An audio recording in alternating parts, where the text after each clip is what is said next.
Hadebe.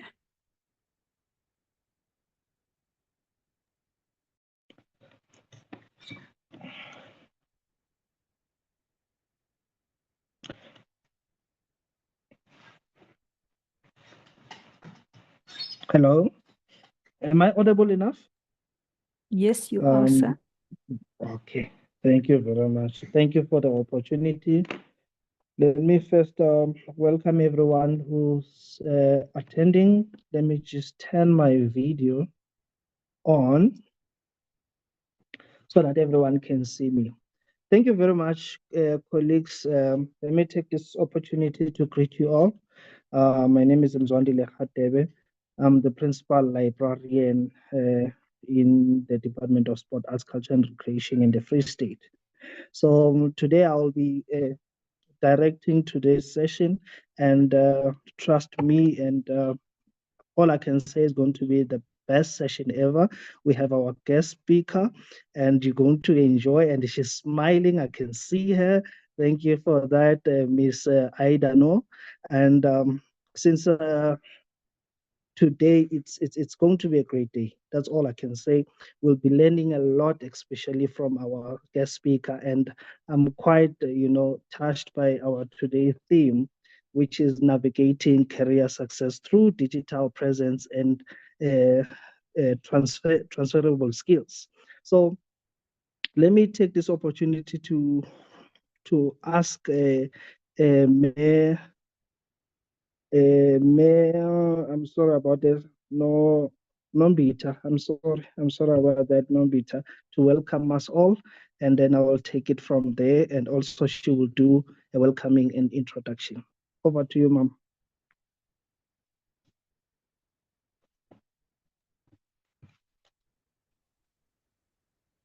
Thank you, Mr. Hadebe. Am I audible enough? Yes, yes. My name is Nambita Mangwala. It's always good to reintroduce yourself to ease the anxiety. I don't know, today I'm so today I'm so stressed and I'm so uptight. I'm hoping that everything will go well. Don't worry, we all feel the same. Even me. I feel like I forgot what I'm supposed to say. Let me take this opportunity and greetings to esteemed ladies and gentlemen and our esteemed guests. Allow me to seize this opportunity and welcome you to our emerging librarian. You know, we are emerging from nothing but embracing technology. That's us in Liasa. This is a different greetings. We are celebrating African Month. As African, as educated Africans, we need to embrace technology. That is why we invited Adia, because now the career ball game has changed. It's all about embracing technology. This is a digital landscape. How do we enhance our skills so that we can be employable, not stay in the same space? In those words, you are welcome. You can take off jackets and celebrate with us African Month while we are embracing technologies as emerging librarian, as Liasa members. You're welcome. To Adia, thank you very much for allowing us to be in connecting with you. A special thank you for Dr. Matabako, who connect us with you so that today we can have this session. Let me take this opportunity and introduce our guest speaker to you, our Liasa members. I will read. Okay. Can you hear me? Adia is a London-based biomedical scientist, author, transformational career advisor, and futuristic passion with education, career advisor shaping the future of education and work. With a robust background in biomedical science, and a commitment to continuous learning and innovation. Adia has carved out a unique path that bridges science and technology and education. Colleagues, can you hear that? It's also speaking to us as our librarians. We're no longer the traditional librarians. We are emerging librarians.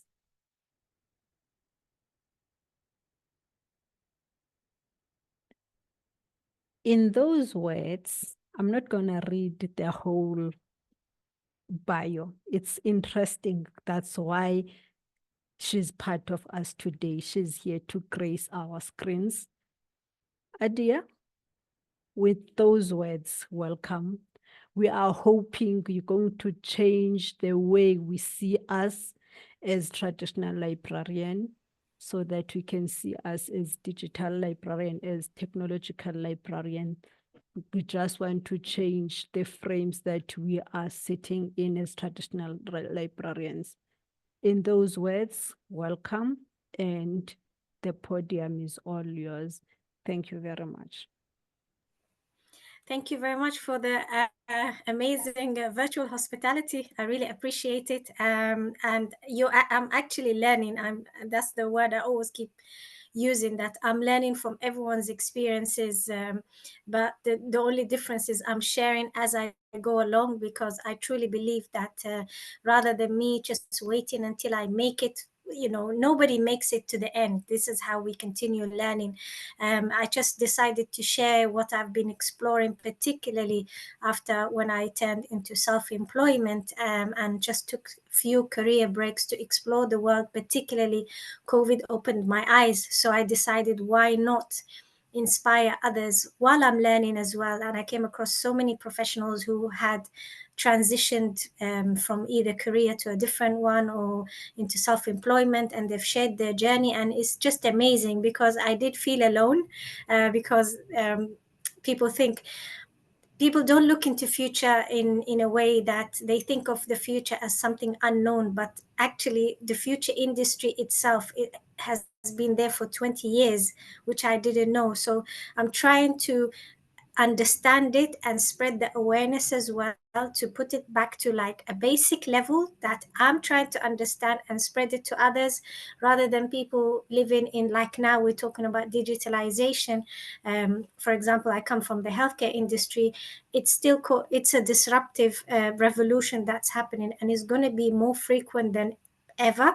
So that's why I'm no expert. I'm sharing my knowledge and insight and journey, and we are all exchanging information and insights, which we're going to elaborate in the presentation that I'm going to share with you all today. And by the way, bear in mind, I've presented it before, and I even presented it to the young learners, and I was really impressed how they were aware of what's going on. But again, yeah, I'm really excited to share it with you. So let me know when you want me to share the screen, and hopefully it's going to go right this time, because my last webinar, I had technical problems. So please bear with me. Thank you very much. Yes. It's okay, ma'am. It's okay. You can go ahead and share the screen. Fantastic. Right. Ready. I feel using PowerPoint is old-fashioned, so I'm still learning about the editing. So is the screen clear to everybody? Yes, it's clear. I think if you can click where it says from on your top left, where it says from current slide, then it will be visible quite clear. Oh, where do I go from here? 'Cause that's the same problem that I had. So if I go to the top left again. Yeah. Where it Okay. says from current slide. From current slide. Okay. Yes. So that you can see the slide now, right? Okay. We can see the slide, but it's okay for the sake of time. You can continue this way. I think it's fine. So can you see the second one as well? Only if you move to the second one. Okay, yeah. So you can see me flicking between two of them. Yes, we can Perfect. see. Fantastic. Right. That's why I thought maybe if you can Perfect. say if you can click from current slide, does it indicate something on your side? Yeah, I can see. I'm moving between the slides. Can you see the same thing? Oh, not yet.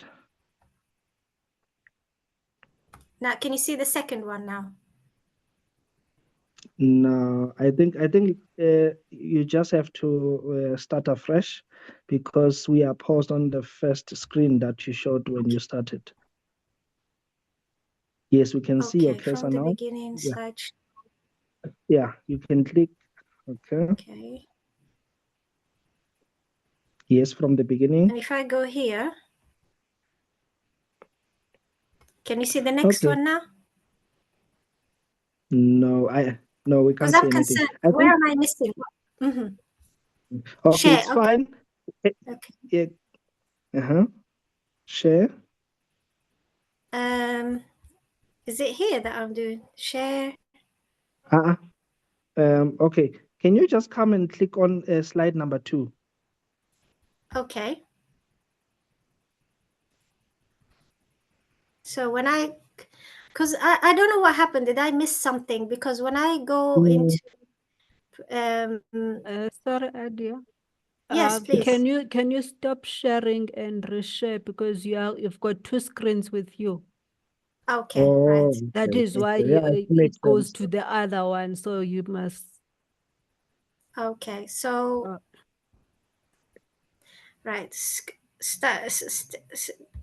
screen share, right? So if I go to Windows Mhm. and then I choose this presentation, right? And then share.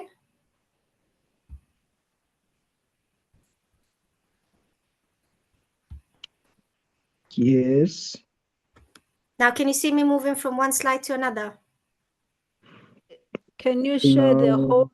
whole desktop? Because Oh, now I what see. happens? Oh, okay. It That's goes where. Yeah. Mm. Yes, that is why Okay. it's doing like that, because you've got 2 screens. So it goes to the other screen that we don't see.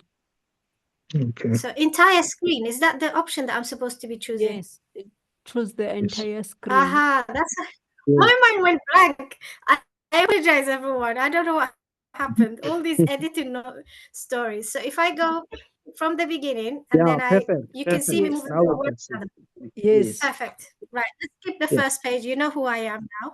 Thank you so much for having me, and I apologize for the technicality. So today's session is the closest to my heart more than ever, talking about how we navigate career success through having a digital presence, and how you can use transferable skills, or also known as soft skills, or also interchangeably is known as future skills, which we're going to elaborate on about. So we're going to talk about the digital reputation. What is the advantages of having that? How can you have an irresistible digital personality? How you can navigate the huge amount of social media landscape that you have available to you, and how you can use the digital reputation as a career catalyst, and increasing your career trajectory wherever you aspire to be. And the advantages, or we're going to identify the transferable skills in details. And I'm going to share again, it's all about everything I share is all about based on personal experiences and observation. I'm going to share 2 of my journeys of publishing both of my books, and how I truly believe the passion and profession can be combined at this day and age, and the importance of embracing lifelong learning to shape your success. And we're going to conclude this presentation. So, talking about digital presentation, we just imagine that your digital reputation, it shines like a beacon. It attracts you to you many opportunities, and you build trust, credibility, and unlocking doors of endless opportunities. Particularly in this fast-paced age, it's very important to have that digital personality that identifies you. That when somebody sees, for example, Ida, they know what I stand for. I always start my talks with about what I do, because I always, being a scientist, I feel like I'm the only elephant room. So I am a UK biomedical scientist turned self-publishing author. I have experience in UK diagnostic laboratories, both private and NHS. and I specialize in infection sciences or microbiology. My professional journey to become a biomedical scientist in the UK has been challenging. So I had to, I was journaling, and then I started using my skills to, I was sharing my journey using content creating. That gave me a fresh perspective on the future of work.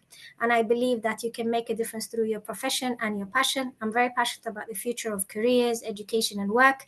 And I'm truly a firm believer on the power of lifelong learning. And that will lead you to self-discovery and creating a fulfilling career. And I truly believe as a professional, regardless to what type of professional industry you belong to, there's always room for development, reskilling, and upskilling. This is just an insight on what scientists do. We, particularly biomedical scientists, so in the UK, we refer the acronym every profession is BMS.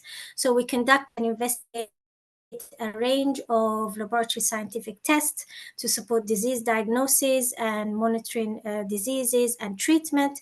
We also, our work is crucial. We work in hospital departments such as A&E, theaters, to carry out wide range of tests. And also our role is very important in medically important conditions such as cancer, diabetes, AIDS, and screening and monitoring for the various diseases. As they say, pictures speaks for thousands of words. I always use this image to simplify our role in disease diagnosis. For example, you go to the doctors, you complain of certain symptoms, they request samples from you. The first thing comes into people's mind is blood. No, any type of sample. And then they request for the tests. They get sent to the laboratory. Tests are done.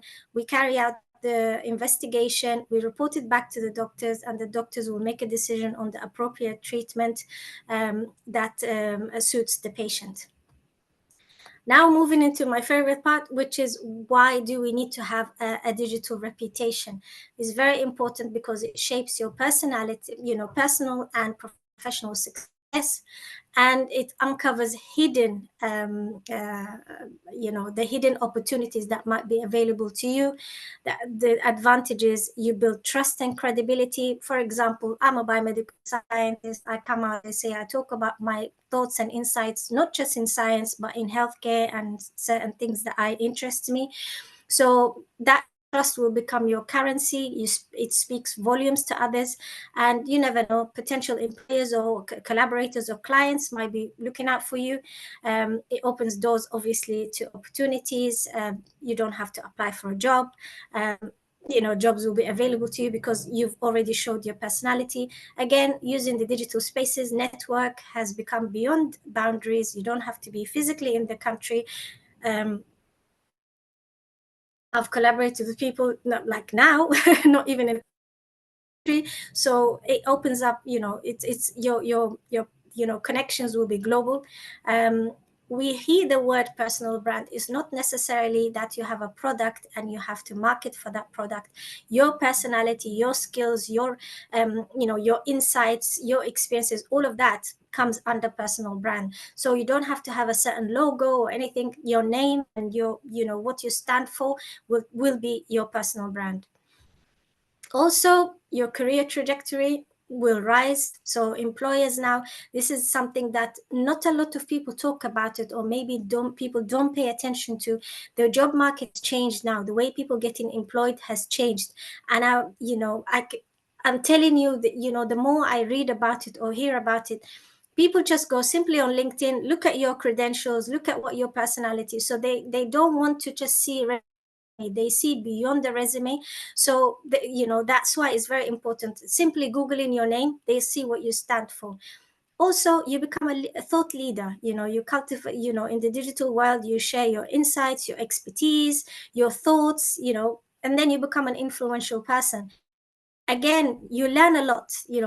Personally, when I started using the digital spaces, I've learned so much by just engaging, commenting, reading what people think, and the type of writing changed as well.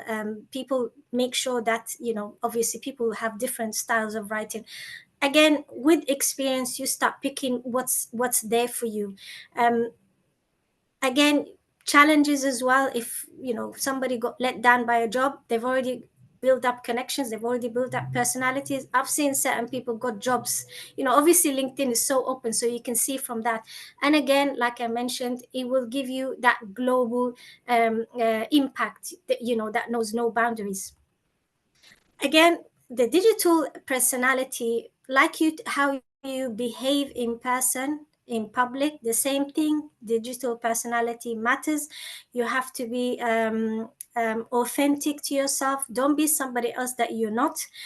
I must admit, when I first started using the social media, I didn't, right from the beginning, a couple of years ago, I looked at it in a way, how can I use it to my benefit? There must be a reason. Obviously, you are the product because they are free platforms, but I was using it for my benefit. I started sharing content slightly, but again, one thing I made a mistake is I didn't feel I had the right to use the social media as a professional until I qualified as a biomedical scientist, which is a mistake.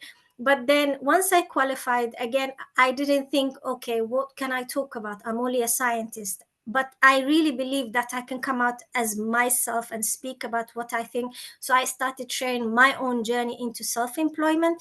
And then it opened up my eyes to a world that I never knew it existed. And I pushed boundaries. I've attended different events and so on. So I found my own authentic self being a scientist with a vision. So that name didn't come just like that. It just started by me sharing my own personality.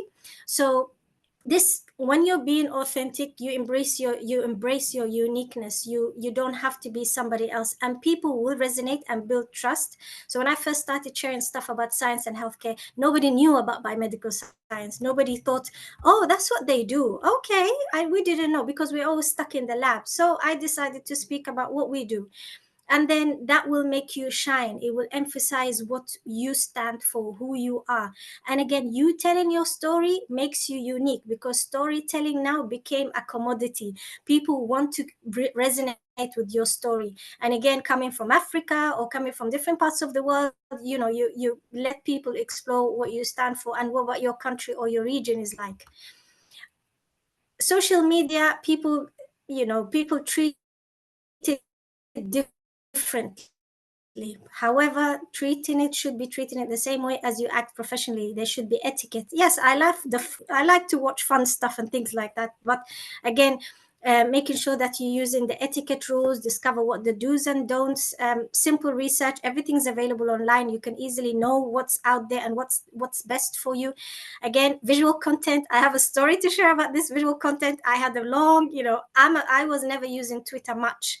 I started using it more once I started learning, but I'm a visual person. So I always like to use pictures and not long text. I'm a bullet point person. I never liked, long text and so on. However, visual content, video creating became the big thing now. That's what makes you stand out. So find what suits you and learn about it. I must admit, video editing, I had to learn towards, the last 2 years.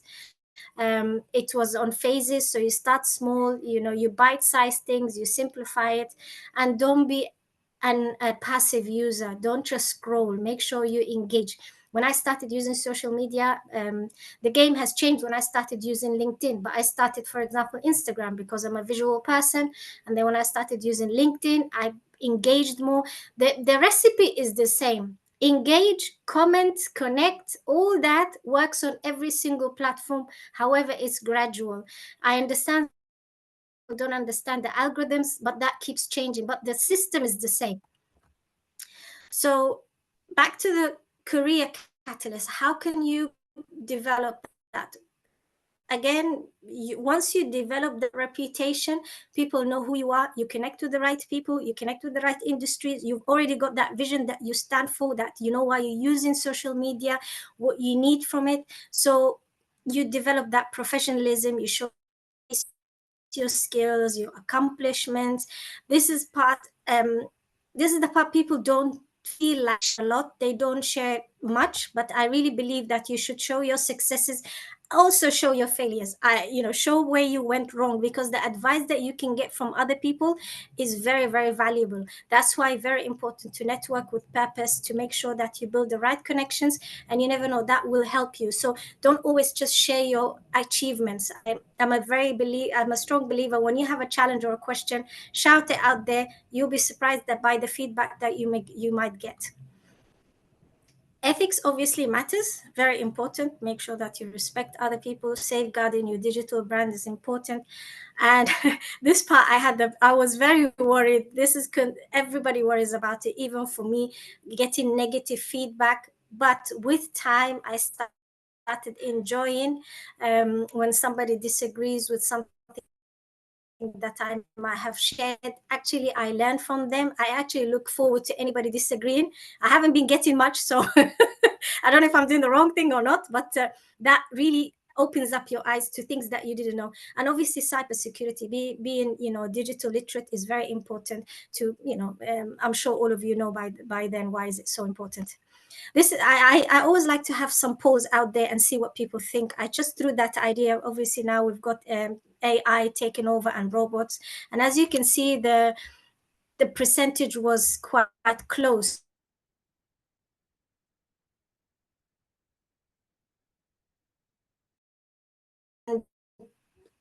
Why did I do you think AI is seeing declining job opportunities, rising remote jobs, AI demand for AI skills, need for upskilling? And the good thing is there's increasing diversity and inclusion efforts.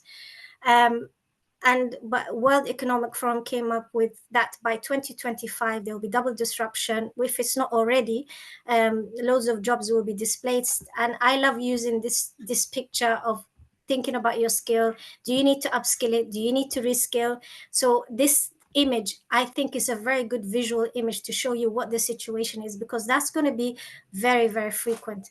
The skills are in demand, obviously, now, being digital literacy, cloud computing, AI, cybersecurity, project management, agility.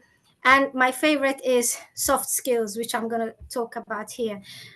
The skills that I truly believe that AI will never replace is emotional intelligence, creativity, leadership, critical thinking, interpersonal communication. All these things, just think that the machine is not going to use it, is not going to be able to manage its emotion to help others. It's not creative, it doesn't have the inspiration and motivation to for others. Flexibility and adaptability, empathy, cultural intelligence, decision making, strategic thinking, and more, intuition, negotiation, humor, resilience, self-awareness. All these skills, once you appreciate them, that will keep you ahead of the game. That's why I always think these two things, having the digital personality and those skills, and we already have those skills naturally, and appreciating that will make you and this is my favorite part, how to survive and thrive.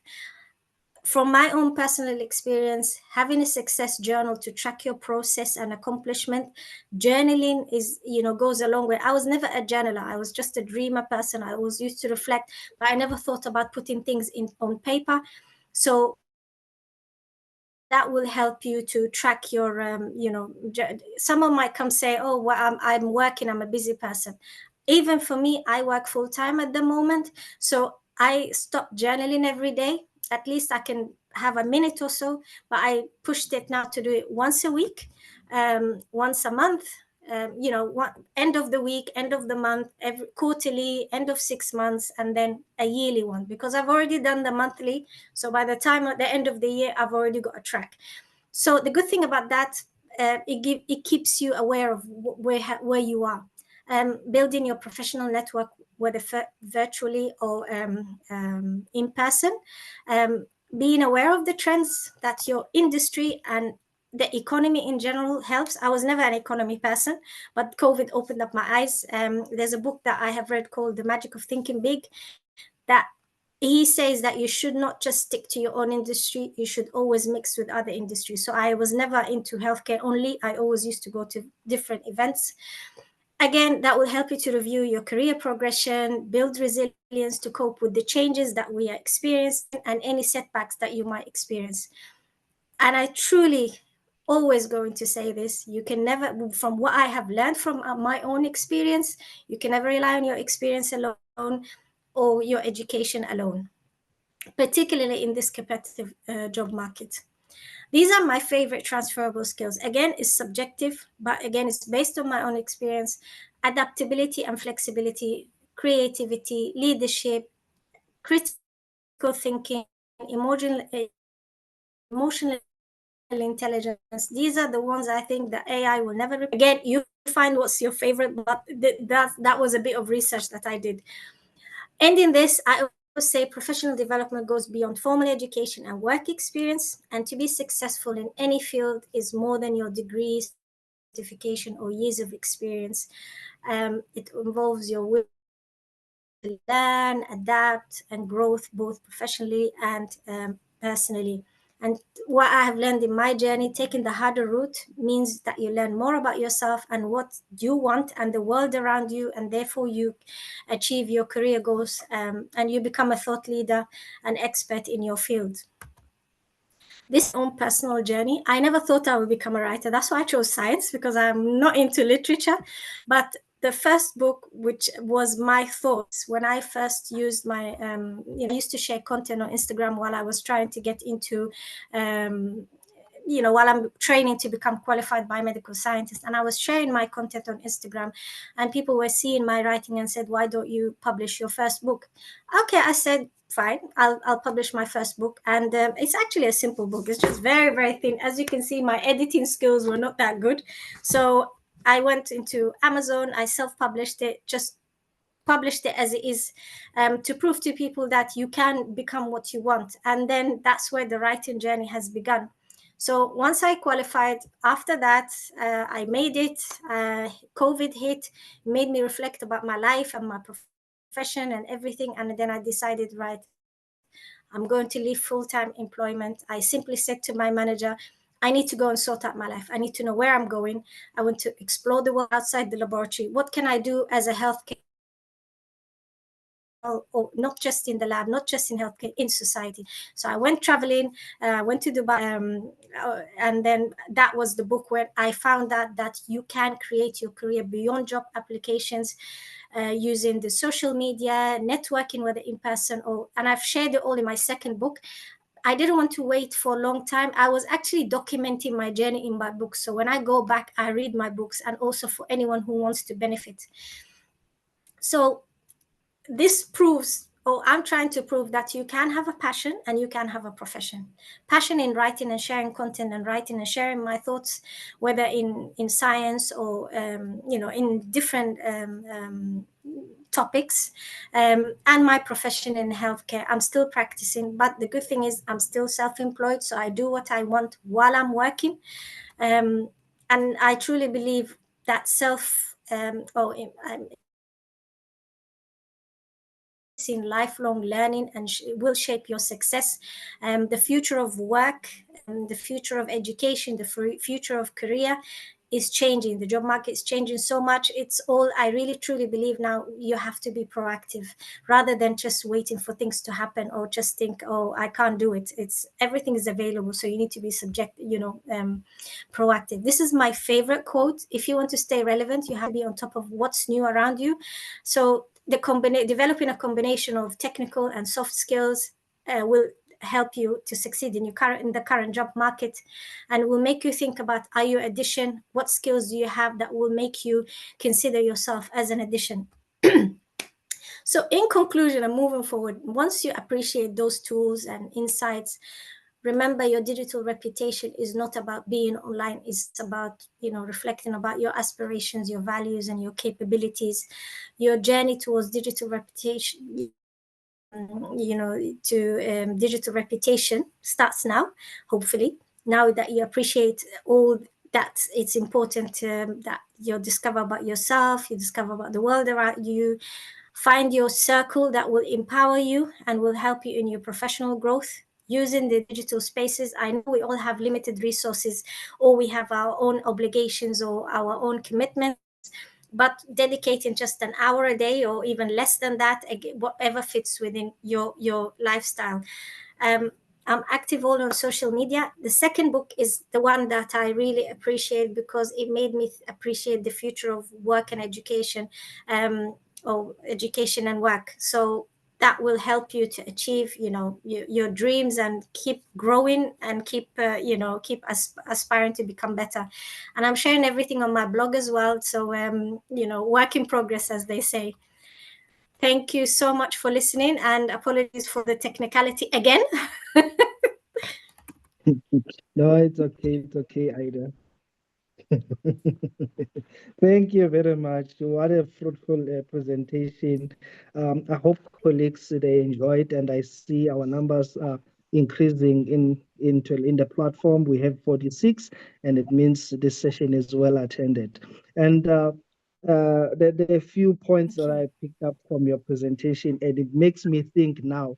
After this session, I'm going to my socials. I'm going to edit everything, delete all the posts that are irrelevant, and start creating a digital profile that really present the kind of person that I am and the profession that I'm in. Honestly, this is the catch from your presentation. When I started in the profession, when I was in the university at the time, that's when Facebook was trending at the time.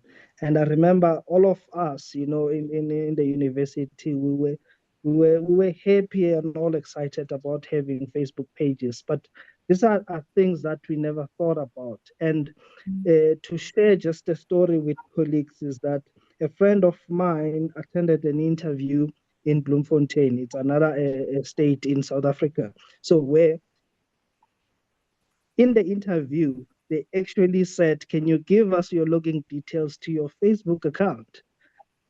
And he was shocked. He was shocked to say, why my Facebook? They said, but it's part of the interview.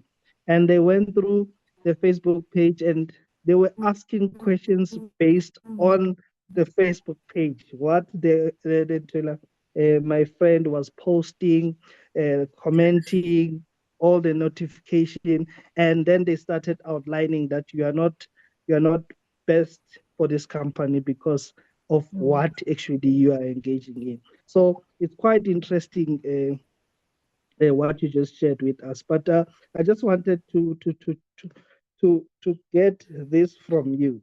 The passion for education and shaping the future of work.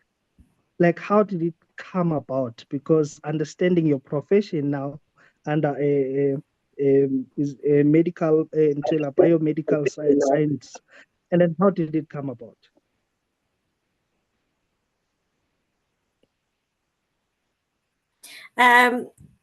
I must admit, by the way, now I heard for the 2 years ago that employers have access to social media. Apparently, I'm not sure if that is very true, but apparently they have access. They can see. I don't know if there's some sort of authority as employers. They can see your spaces, so your activity online, whether private or not private, they can see it. So I'm not sure, that needs to be verified, but I heard a recruiter said that be careful on what you share on social media.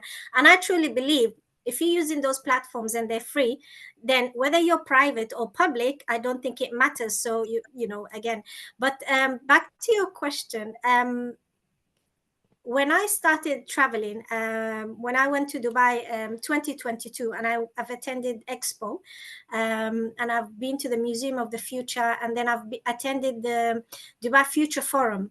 That's when I realized, and I read a bit about the future of work and the future. Apparently, now, obviously, we are going through the fifth industrial revolution, and recently, and before that, the fourth industrial revolution, because of technology. That's when I realized we have to think differently about careers.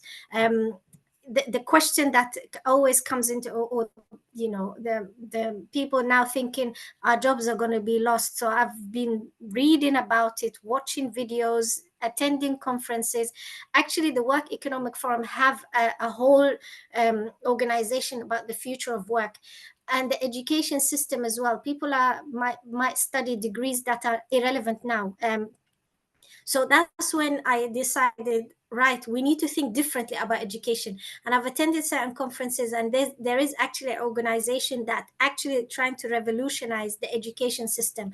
So that's where I became connected to that. And I really believe now what people are doing, I believe the industries are going to connect differently now. It might not be very evident now, but it's happening. So that's why I always think of how your skills are going to keep changing. Like you might, for example, let's take the tech companies. They had so many layoffs, and being in Google and all these companies was the dream job.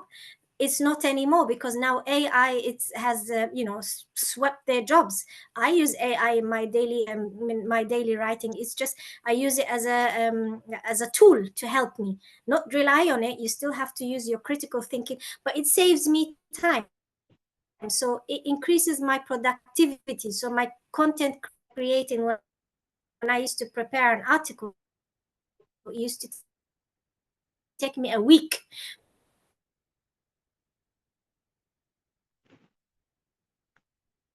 But Aida, your network, it's failing us, but hopefully it will recover. at least I know I've got 2-3 days to once the I writing. So I don't think technology is Okay, it's okay now. It's okay now. Yeah, it's my okay. It's okay. So the future of work, it's an industry that's available. I would simply put it, you have to think about where you stand in the job market. Be aware of the job market, be aware of your skills. Are they current? It's not necessarily just technology. Just think about your role. How can you improve it? Think about your skills. Are they current? Because skills are going to be irrelevant in maybe next year or so, and that's at every age level, not just adults, not just children. Yes, thank you for that.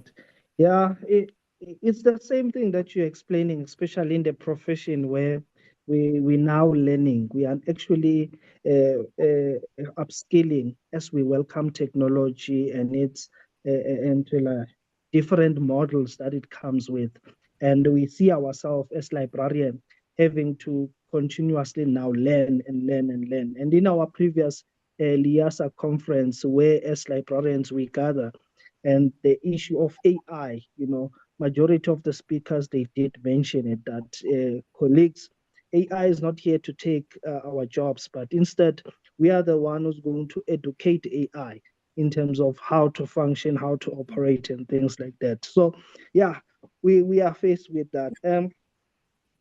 One thing lastly that caught my attention is the fact that you decided to leave employment and be self-employed, and you upskilled yourself from there, and you move away from the application processes and started your own thing, and you still kept the profession and you're still practicing. Can you kindly share light on that one? I think it will also boost us as librarians as we enter into the new technological era in terms of how we can take advantage of that, because the issue of unemployment, especially in South Africa, it's big. We have librarians as we speak that are unemployed. I think that will help. Can you share light on that one? I have an option in my profession that you can work through an agency, so that comes under self-employment. So once I made a decision, there is a criteria to become self-employed in terms of your education credentials, your experience. So I didn't want to be stuck in the same job or the same level for years and years and years. I really think that doesn't exist anymore. There was a YouTube video that I watched called it was a TED talk saying there's nothing called job security. And I still get that from my colleagues. They say, oh, but you are working now, you might not have a job. I said, well, it's a risk that I wanted to take. It's offering me the flexibility and the freedom. So the reason I made the decision that I need COVID made me realize that I want to work from home. I want to have a lifestyle that suits me. And if that's a risk that I can take it, then let it be. So basically, the good thing about the system in the UK is there is agencies where healthcare professionals can work through. So you register with the agency, and the agency will send you, depending what positions that are available, and you work through that agency. So you're self-employed, you don't get paid if you're sick, you don't get paid if you are not working, but you can take time off when you want to, you can take career breaks. So I started the self-employment in 2022, and whenever I want to take a career break, either I leave that place and then get another contract, or go back to the same place. So I've been fortunate with this hospital that I went back to them again after taking a career break, but it has given me the time to reflect. To career break, it's very subjective. Some people can afford it, some people can't. For me, I used to save, and then once I run out of saving, then I go back to a contract. But the message I would like to say is, where there's a will, there's a way. That's why I really think when you have when you use the digital spaces, it might explore, you can explore, an opportunity come to you from anywhere.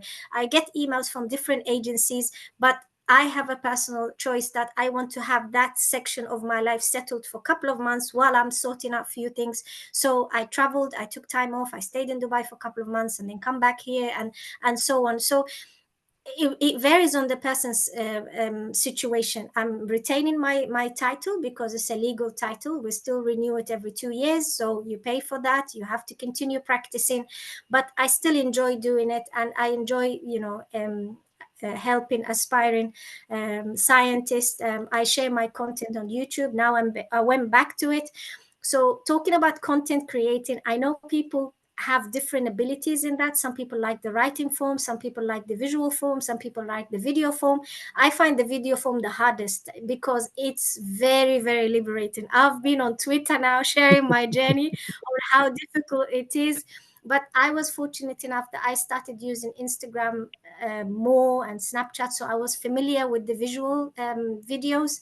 But the YouTube was another level, because you have to learn how to do video editing, how you have to, it's time consuming. And at this stage, I'm still trying to find the best app for editing. But I find it harder than public speaking. I can go on stage and speak, but speaking to a camera and recording is harder. But it's doable. So I know at least I'm helping, I'm using it for education, and I'm helping others. So I must admit, in terms of self-employment, it really depends on the person. There's platforms where you can put yourself out there, you can create a profile, and then you get your contracts. But for me, it was easier, my system. So whether later in future, I'll be exploring that area, but that's where I am now. So I must admit, being in the UK has its advantages. So it did help in that. Thank you very much for that input. Yeah, I also I'm also not comfortable, facing the camera and then speaking to the camera, and there's no actual human being in front of me. So we're still struggling with that. And also, I have noticed that we as librarians, we are not active, especially on all these platforms that you can mention.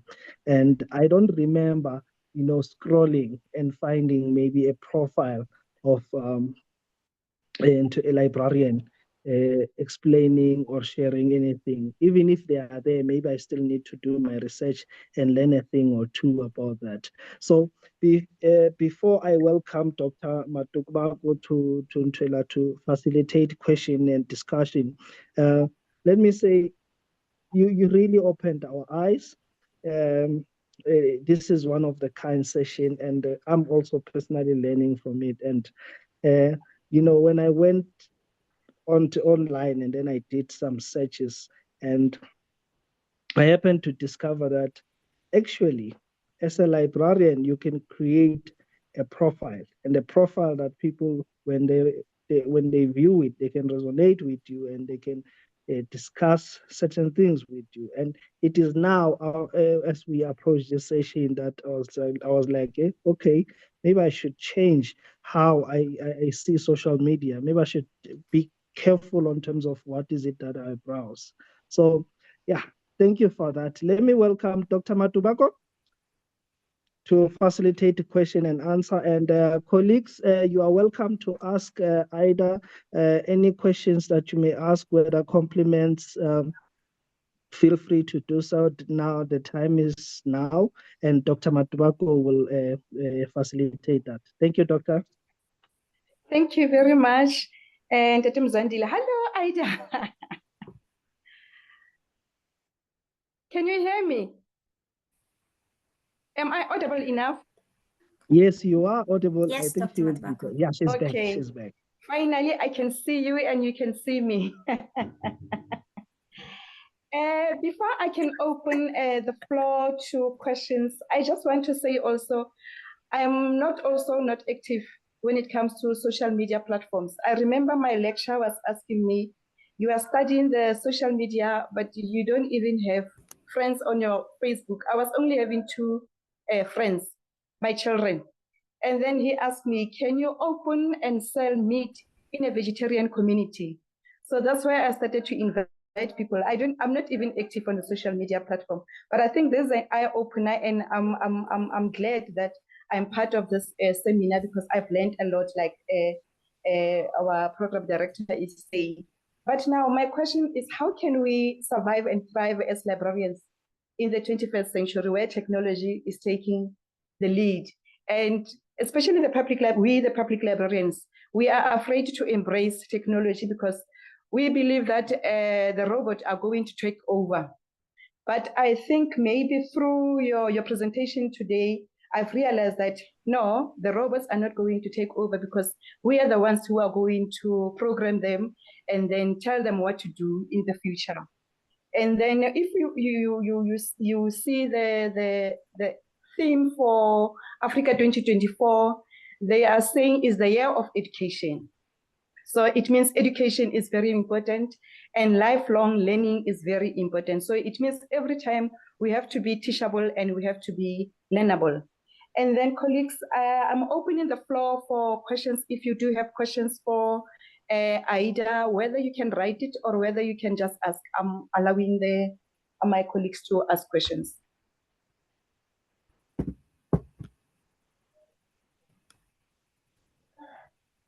Is there any question? I will also assist to identify the questions. Yes. Hello, Dr. Matubako and Ida. Thank you, Ida. It reminds me of a lady once said, Google me, when instead of introducing herself, she said, just Google me, you will know who I am.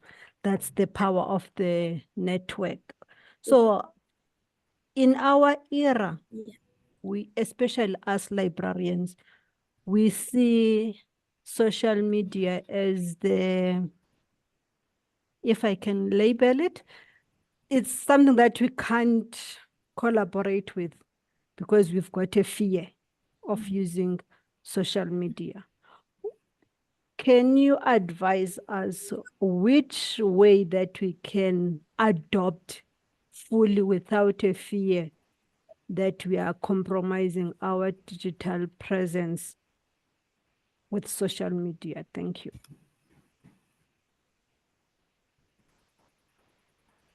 Thank you for that. Great question. I would use my own personal experience when I first started. Is I normally, if somebody I'm aspiring to be like, or for example, my observation was healthcare professionals, they've got their own style, they focus on one thing. So I would look at the first, the librarians that are, the famous ones and see what they do.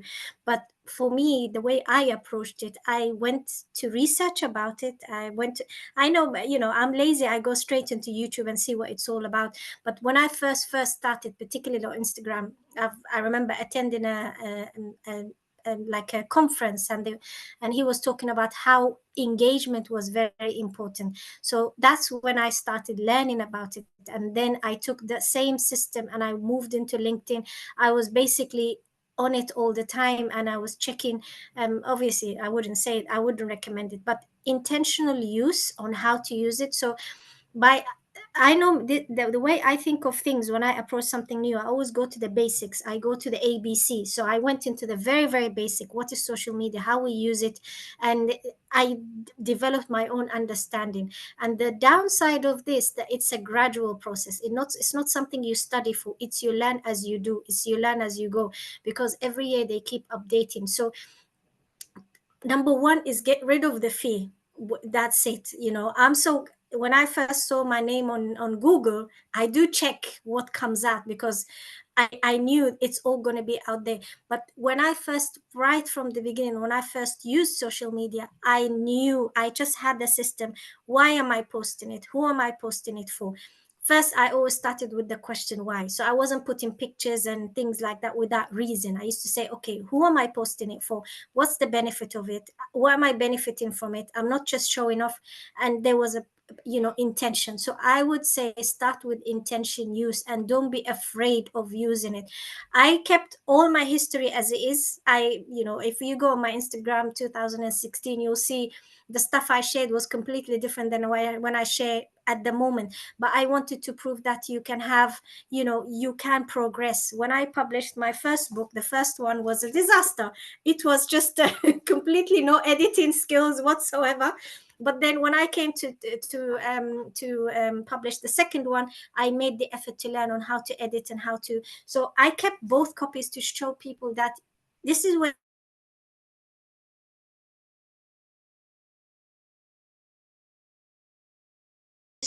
start, and this is where not end, but this is the second edition. And the same thing with newsletter. When I first started, the articles at the beginning are completely different from now. So I would say don't be afraid to start and learn as you go. This is a quote that I just shared today on Twitter, is one of the best quotes. So, and from learning about how to do content or video content is truly by practicing. So the word practice, we heard that saying, practice makes perfect. So start practicing, start experimenting. You're not doing anything illegal, so nobody's going to judge you. Nobody's looking, by the way. So that's the first thing I was very worried about being judgmental and sharing stuff on my Facebook for family to see, or my family to know what I'm doing on YouTube.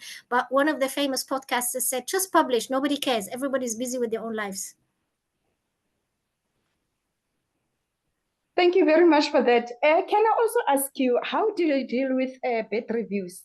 Or maybe how can you share with us the disadvantages of a digital presence? Because I'm sure there must be disadvantages. I haven't had bad comments yet. I'm waiting for some. But I mean, say if I've like when I'm at work, not a lot of people know what I'm doing unless they come across my LinkedIn. But normally people don't comment, people you're working with. But if I had a bad review, imaginary scenario, I would look into how it, you have to have your own filter. Is it relevant? Is it going to add any value to you? Because some people will just throw a comment just for the sake of it, because unfortunately, the digital spaces are open for everybody. Not everyone's content is going to be aligned with you. So the way I see it, I always think, is it for me? Is it going to benefit me? If not, just scroll above. In terms of time management, is very challenging. I fall into that as well, because it's very difficult. So for example, I blocked Sundays for my YouTube video. So for example, this week I really struggled because I slacked off a bit. So I had to get the script ready. I had it in my head, but because I was so tired, so I knew Sunday, first thing in the morning, I woke up, I got the script ready. Unfortunately, I kept on stopping and pausing, so that took a long time. So the video editing took longer, with around 4 hours, and then I managed to publish it because I committed myself to post it on Sunday. So the lesson learned from this week when I was reflecting is get your script ready, get it, I know it will take 2-3 days, because truly once you put the camera on, you forget what to say.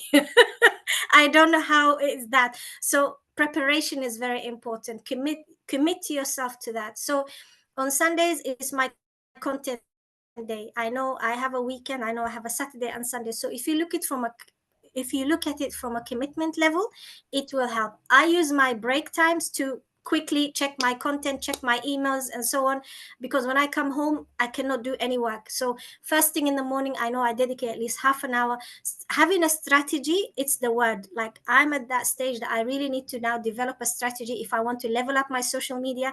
So it's very important to have a plan, like you plan for your daily tasks. You know, you're going to block this amount of time for so and so, and that comes with practice. When I started in 2018, now it's still, you level up, you level up, you level up. So every time you level up, you know, you have to, you know, you advance in that. So you treat it as your own business. And I cannot emphasize enough, once I developed a strategy for LinkedIn, the game has changed for me big time. So there's loads of opportunities out there. I've just in my second YouTube video, I was talking about networking and connections to aspiring biomedical students or career, you know, anybody who wants to advance in their career. Networking and connecting using those digital spaces, truly, I cannot emphasize enough the amount of opportunities I've seen. For example, for students, something gets advertised, they see it on LinkedIn, they apply for it, you saw the personality, you click.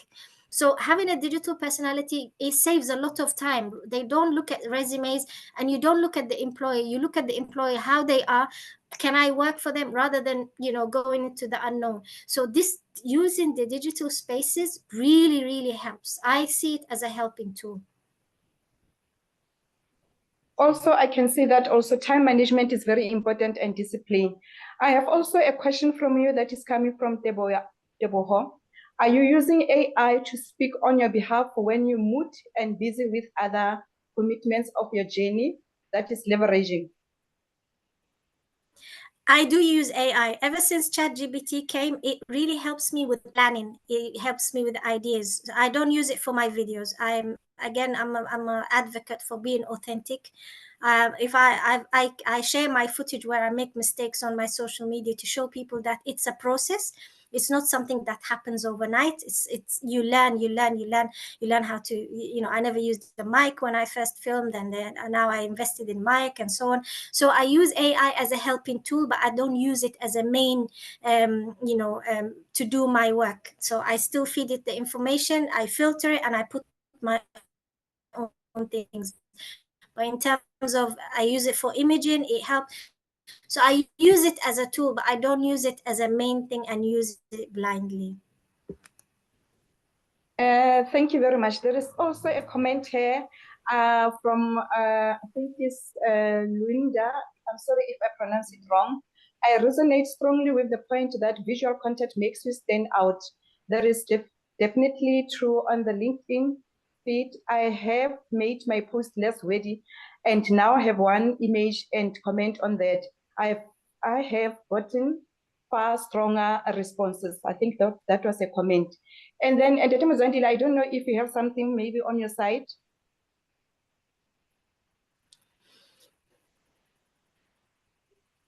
Dr. Mzandile? Yes, doctor. I always have something. Always. Yes, you can. Yeah. You can proceed. Yeah. Ida. Yes. You know, now I'm just trying to think out loud in terms of we as you know, in the profession. So I was just trying to bring back my video. In the profession, we are trying to educate and learn at the same time in terms of how our career is evolving. And then now, you know, you just brought up as a second concept now, where I'm thinking that, okay, as much as one tries to leverage in terms of upskilling and learning other new skills, at the same time, you must also protect your brand and leverage with it in terms of enhancing your digital presence. So I just want to check with you, because now that you are self-employed, and how do you go about keeping up with the issue of networking? Networking, which means talking to colleagues who are in the same field, and also your networking on the digital platform. I make time for it. So the reason I went for self-employment is because I wanted the freedom and the flexibility, in a sense of taking time off when I need to. So, for example, recently I've been to Dubai. So I plan, I go on Google, I check certain events that I want to attend. I try and book it all in the same time. So I made a decision. Okay, I'm going to take a week off. On that week, obviously I've got family there, so I said, okay, I'm every every time off I take is for work, including today. Today is public holiday, so I'm not working, so I'm working as well. So giving back, because it's something I'm very passionate about giving back. This is one thing I lacked a mentor, so I always, make sure that I give time to mentoring and so on, because that's a must. I truly believe it. You shouldn't keep your knowledge to yourself. Reach out to the next generation. So I take time off for that. So I don't get paid for that, but that's how I manage with employment. But if I was working with an employer, then I might not get the time off that I want, or the holiday that I want, or take a career break when I want. So I'm going to be open about it. The financial aspect is always going to be challenging. However, one of the young learners in a master class that I delivered, obviously young ones, they think about money. So he said to me, do you earn more being self-employed? I said, no, but you manage money better. So because you know that, okay, I'm going to get paid this week, I might not get paid the following week. So sacrificing the financial aspect is part of it. So this is how it helps me. Being self-employed, I can take time off when I want to. I don't get paid for it, but I manage to do what I enjoy and what I'm passionate about. Thank you, Ida. Over to you, Doctor. Thank you very much, Zandile. Do we have any other question from our colleagues? We don't have any. Nothing on the chat. Okay, Ida, you mentioned something very important, especially to us, the librarian. You mentioned reader influencer. How can we become reader influencers? Because now remember that we are also dealing with information dissemination. So how can we be reader influencers? By sharing anything that, I would say, simply sharing it out there. Anything that you think it's worth sharing, whether knowledge or insight, or any experience that you have, or a paper that you have read, just sharing it out there, being transparent. That will attract the right audience. But then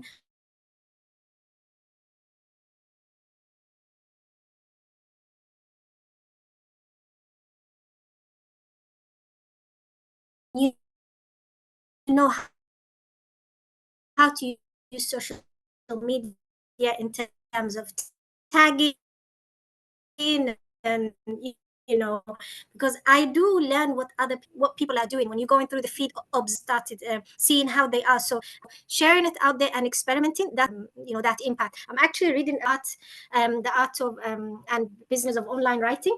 It's actually an insightful book, and it's emphasizing on all these points, knowing, for example, if you post something in one platform, share it on the other platforms, because that's that way you spread the idea.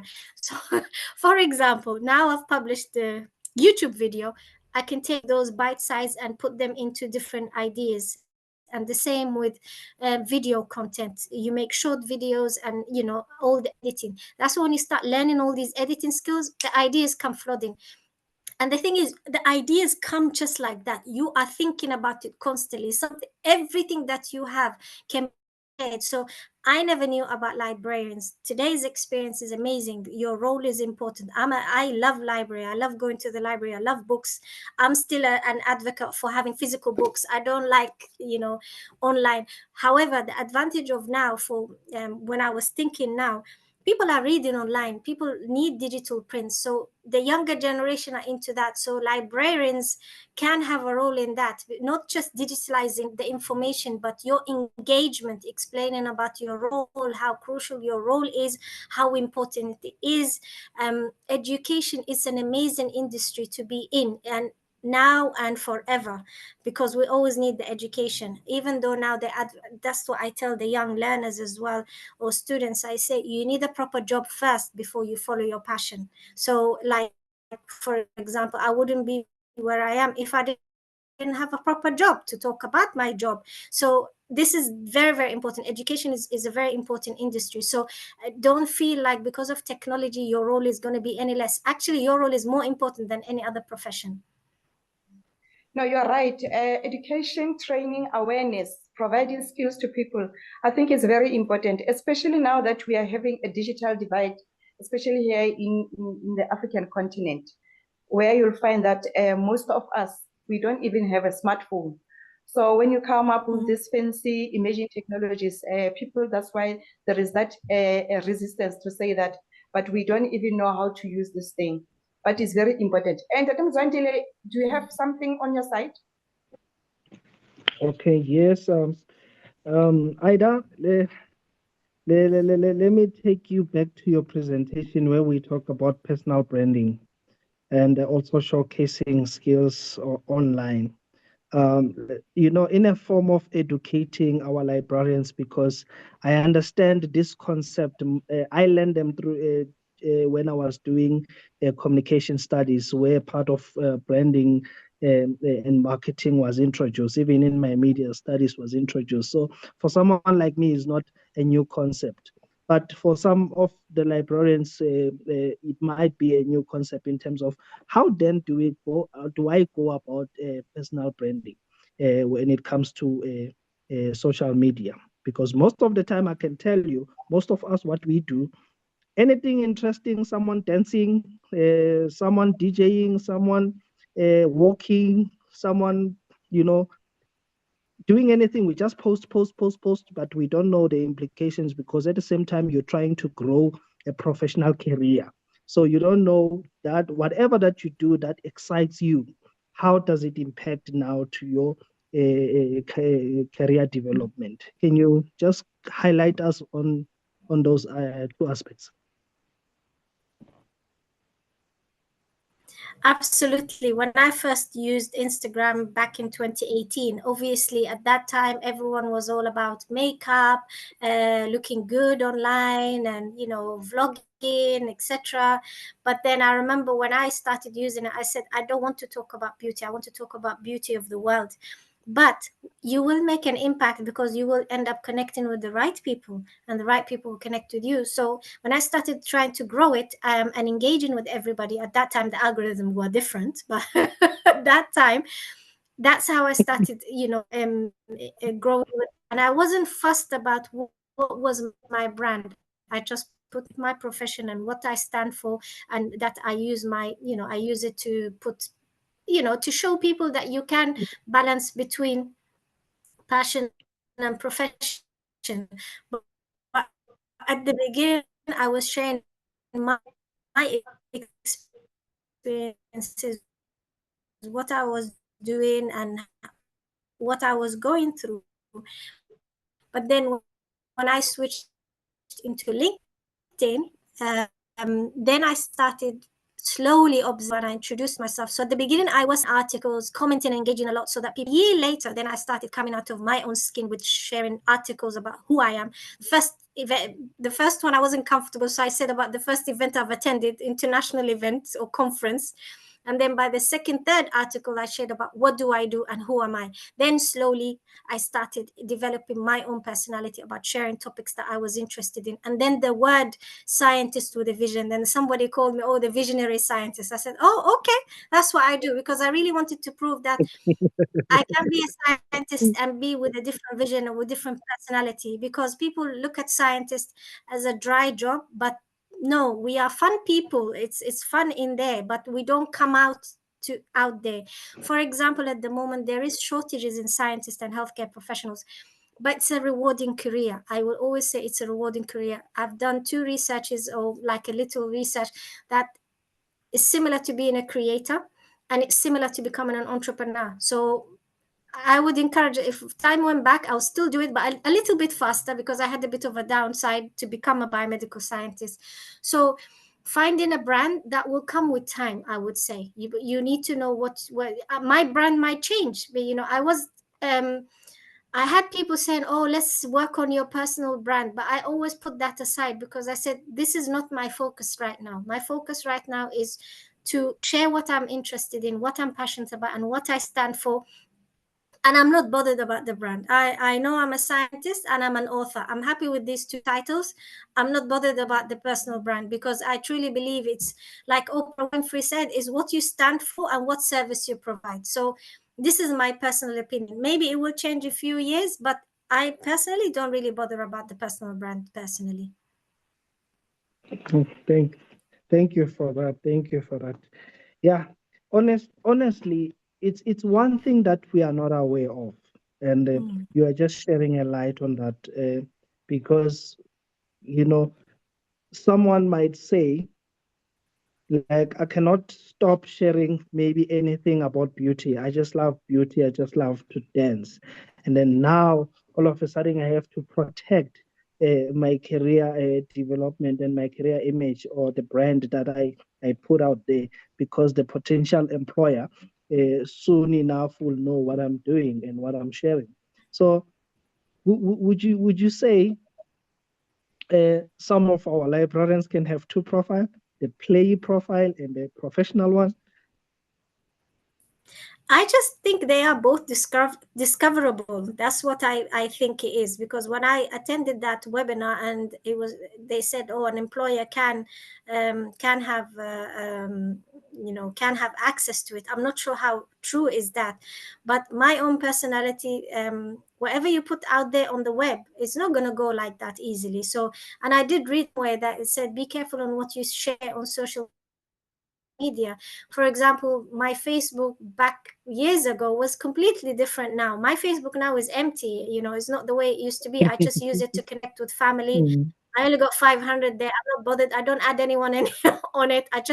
But I use my profile is open on Instagram, Twitter, YouTube, Medium. I use all of them. So, but my Instagram right at the beginning was few jokes here and there, but they're nothing offensive. So I still watch reels. I still do all of these things. I had few vlogs here and there, but I don't have time for that anymore. For me, it's just what value I'm adding, and that's it. But I do share my experiences on TikTok and Instagram. So it's a lot to have all of them, to be honest. But because there's an age gap that you can reach on TikTok. But my instant thinking now is like, whoever wants to learn something, they will find it. So I don't think you have to be on every social platform. Choose the one that suits you. For me, my preference is Instagram, LinkedIn, and I used obviously YouTube because I post on it. Twitter recently because I find it I'm okay managing all of it. But for example, TikTok, not really. Snapchat, again, I just use it to watch what people are doing, pastime. So you don't have to be on every social media platform. But in terms of whatever you share right out there, I truly believe is be careful what you share. You can always watch the videos, but you don't have to share them. So I'm not in preference of having a private one and a public one, because I really, really believe this day and age of technology, everything can be accessed. True. Before I hand over to Dr. Matobako, this is an interesting one. Let's jump into the upskilling, the issue of upskilling, especially on the issue of engaging with professional community. How one gets to reach out and follow the colleagues in the profession, and how do you then get that attention, to say, when you want to engage with them and learn from them and learn from other colleagues who are doing whatever that you're doing, and then so that you can, learn what is it that you're doing. What type of skill that as professionals do we need in order to get that attention and attraction to our fellow colleagues? By simple commenting on their posts. So for example, if I connect with somebody, I normally check their profile, see what they are, what they stand for. If there's anything in common, I might drop a comment. I know it's an effort, but that effort goes a long way, because say if you meet a decision maker, this is from my own personal experience. When I met certain people who listen and they say, "Oh yeah, I know who you are. I've seen what you've written." That impact can take you a long way. So I would simply say just engage with the content. Just drop them a nice message, for example, on LinkedIn, because people do read messages. They do read what's there. If you find something that you like, what they have shared, tell them. If you have something in common with them, tell them, because it's like when somebody knocks at the door, you're going to open the door and see who's at the door. I would say it's exactly the same thing. So again, you have to make that effort. You don't have to write an essay, just drop a line and introduce yourself. They're going to see who you are, and that's how you build the connections. And engaging with their content constantly, they will know who you are, and then you build that relationship, and that professional relationship. Okay. No, thank you for that. Dr. Matubaka? Thank you very much, Ms. Wandile. I think there's a comment again. I find X Twitter very negative. Threads is much nicer and more positive, but I still use it, but limit my interactions. I do have people following on the thread, but again, when you have loads of social media and you're trying to manage it to put your work out there, I find that very limiting. But I should look into that. Twitter, I must admit, I'm not that active on it because it's a lot of information out there. If you're a passive user, I think it's different, because I have my friends sending me reels on Instagram and it's like, wow, okay, funny, but then you end up with a list of reels. So I really, really think it's very important to be selective at that stage and think of what is aligned. Why you're using social media? Is it aligned with what you do? Are you benefiting from it? I'm not against having fun. I'm one of these people who likes to go in it and enjoy a video here and there. We all human being, because we're not going to be watching TV anymore. YouTube is going to be the new TV if it's not already. So being selective is very important, and whatever platform that works for you, then use it by all means. You don't have to follow what other people are using. If Facebook is good for you, then I know my friends are telling me Facebook has amazing things. But for me, it's difficult because I'm trying to manage my own content. So maybe I will join again Facebook. I had a page, but I had to put it down because, again, time management and discipline is very, very crucial at this stage. So in terms of using an active and do what suits you. If you find that platform serves you and helping you, then by all means. And again, you can have a platform for fun, and you can have a platform for entertainment. I use Facebook for fun and Snapchat for fun, but I'm not active on them. But the other three platforms are my favorite so far, and I'm benefiting from it. Again, these things change with technology. Things will advance. For example, people say, "Oh, I can't grow my reach on Instagram because the algorithms have changed." It's not benefiting me, but I know why I'm using it. I'm not that bothered. Compared to LinkedIn, I know LinkedIn is benefiting me professionally, and so on. Yeah. Thank you very much. I also want to go back to your presentation. You mentioned something about the soft skills and emotional intelligence. How do you link soft skills and emotional intelligence to create a collaborative environment?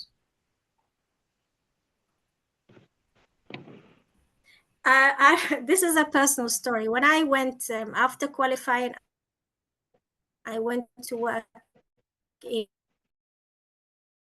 in a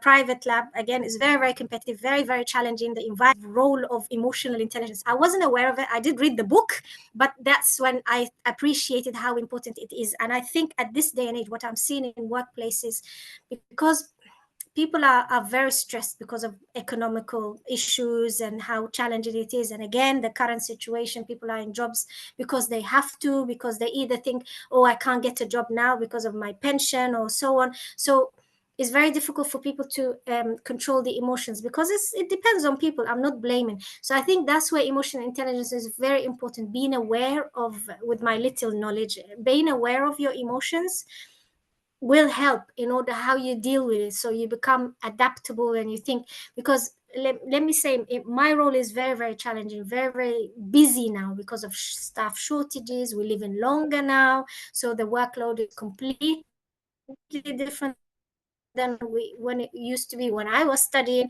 So emotional intelligence, that's where it's very important. Appreciating the skills that you have, like communication skills, very important. Look at social media, opened up the world. Now we have to communicate with each other virtually. How can we fit in? How we can talk and say how we can stand out? So appreciating all these skills are very important. So that's where I think the soft skills or transferable skills or future skills, that they come into play. So appreciating all this list of skills, that we are adaptable, need to be flexible, building resilience, emotional intelligence, now the diversity and inclusion. Now, as you can see, now the changes now are going, like everybody's included and etc. So appreciating those skills will give you a bit of comfort that, oh, AI is not going to take my job. So it will change your thinking, that you become a participant rather than waiting for things to happen. My own personal experience, when I decided to get into employment, I could have stayed there and said, my job is not going to be replaced because I'm a healthcare professional. However, I work with machines, so they might downsize the team. So I decided I'm going to approach change. I'm not going to wait for change to come to me. And that's when I decided I'm going to relocate. I'm going to travel, have a break, see what it's like out there. And then after 6 months, 7 months, okay, I'm ready to come back as self-employed. So I truly believe approaching change and thinking of change in a different way will help you with all these, appreciating all those skills. So the mindset will change. I think this is going to be my last question.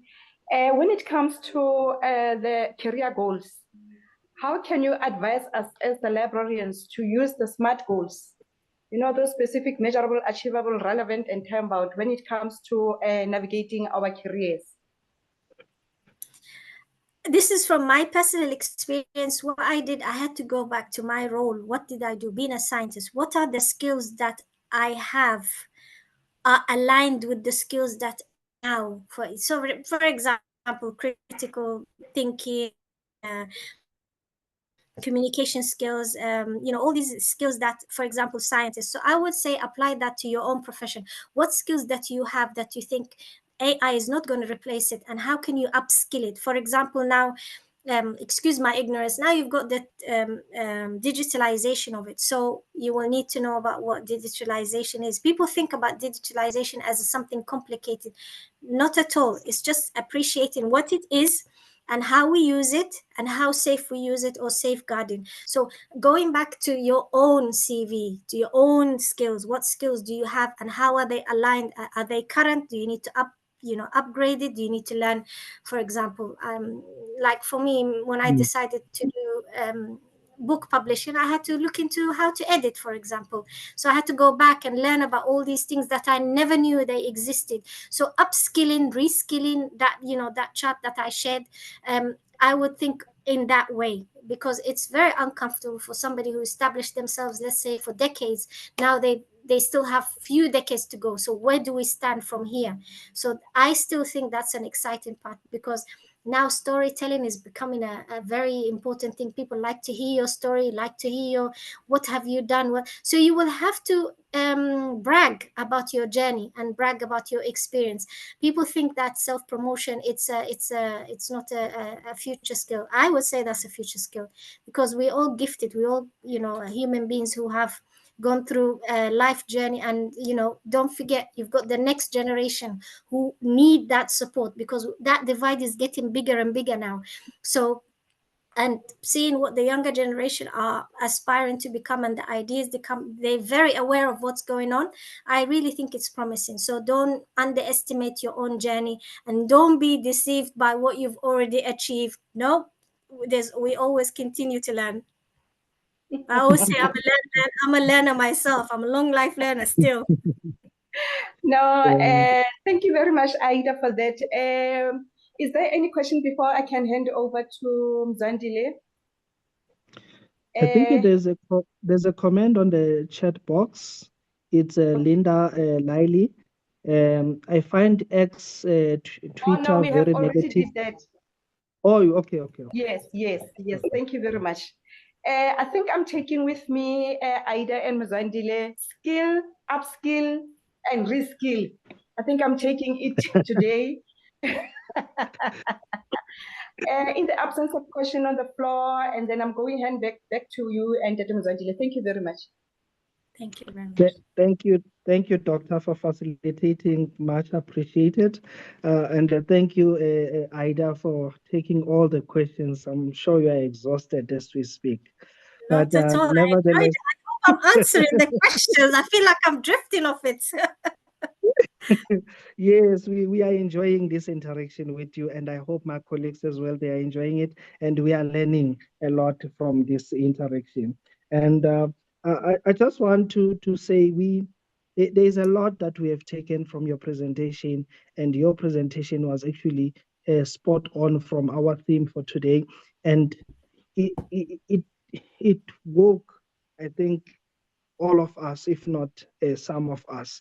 But I think we learned a lot, and as we were interacting.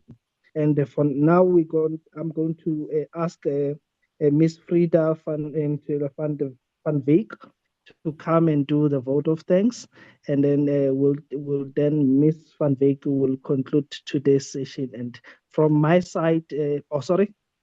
Question, please. I always like to take pictures of any presentation because, again, it's all about visibility. Are you guys private, or are you happy for me to share it on LinkedIn and, to say that this was an amazing presentation?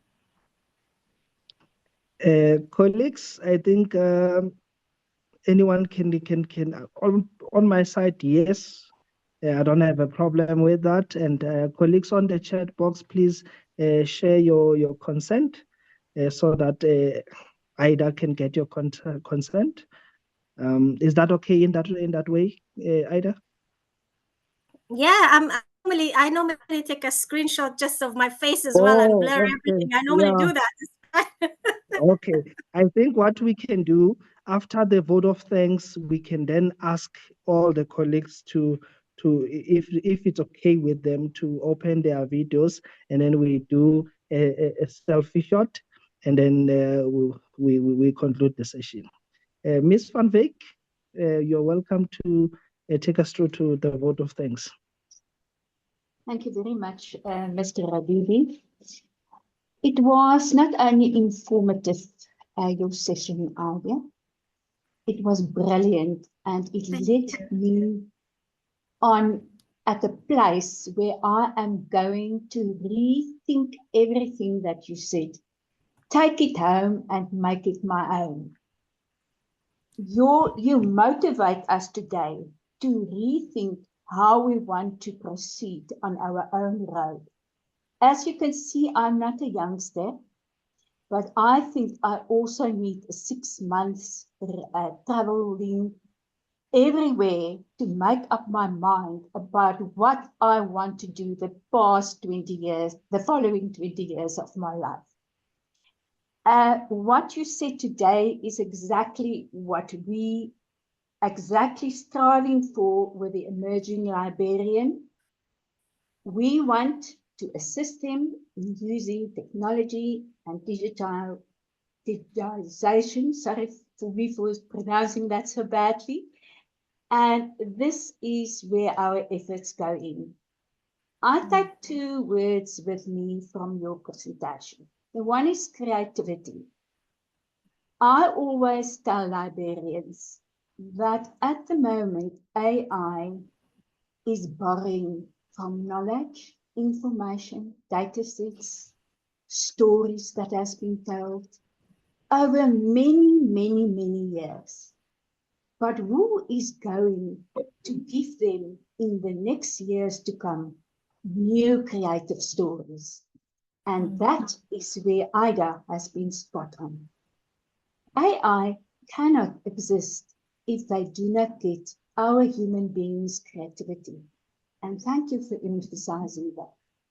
I also think that the 4th industrial revolution will be called in the coming years the lifelong learning revolution. That's all from my side. Thank you so much also to our facilitators, Dr. Matubaku, who put excellent questions forward and sort of force Ida to give us more of what she has inside her. I hope you all go away with new initiatives and new dreams. Thank you so much. Thank you very much. Thank you, Ms. Van Wyk. I felt that vote of thanks. It was like you are talking to me, you know. So thank you, thank you very much. And it's good from to learn what we are learning, because we have librarians who were before the emerging of technology, and then now they have to now be part of this in and out technology. And then we're having librarians who are now part of this new technology, moving along with us. So yeah, much appreciated. Colleagues, let's switch on our cameras. Let's switch on our cameras. Please lead us, and then you will tell us 5, 4, 3, 2, 1. Yes. Screenshot. Yes. Yeah, let's see all these happy faces who had to put up with me for an hour or so. Right, are you all ready? We are ready. Right, let's put this. Okay, that's better. All of us in one screen. Ready? Big smile. Done. Thank you. Let me take this opportunity to thank the organizing team for involving us and involving especially myself, giving the baton to run this today's session. And I will hand over to Nandipa to close the session. And thank you, as Pelele, always there to assist us. Mama, please take over. Booty. Apelele is a male, it's not a female, guys. Thank you very much. Sorry, Nyakoli. Sorry. Thank you very much. Idea, please share your presentation so that we can distribute to our members. Yeah. It will be lovely to have. If you've got any review that you want us to write in your socials, let us know. I am willing to do so because I'm into social media as well. That is why I'm an emerging librarian. I'm into technologies. So I'm hoping and praying, especially the public fellows, public library fellows, they can see, especially the Free State people, they can understand where I came from when I went and attended their event to say, let's embrace technology, let's embrace social media. Thank you very much. Have a lovely day further. Keep well. Don't forget to follow us on our social medias. Thank you. I really appreciate you reaching out for me. Thank you very much. And for this amazing opportunity. I've explored a new area that I never knew that it existed about librarians, how important your role is, particularly in Africa, which is booming at the moment. I've been seeing some great initiative coming from Africa. I'm very proud of all of you for taking that initiative, taking that proactive approach, because it takes a long way. Because what I'm seeing at the moment, people are negative, even from where I am, people are negative about technology and AI. So for all of you to come together and dedicate this time and to have me, I'm like, what experience do I have to share with all of you? You know, you're all beyond. But again, I am a very strong believer that you don't have to be at this day and age. You can learn faster. You can adapt faster, because we're human beings. Just think of how far we've come through centuries to where we are now. We can't let technology, who created technology? Human being created technology. So we can continue that and, you know, use it as a tool instead of that. So thank you so much for having me and sharing a side of my story. I really appreciate it. You've made my day, actually. Thank you very much. Thank you. Bye, colleagues. Keep well.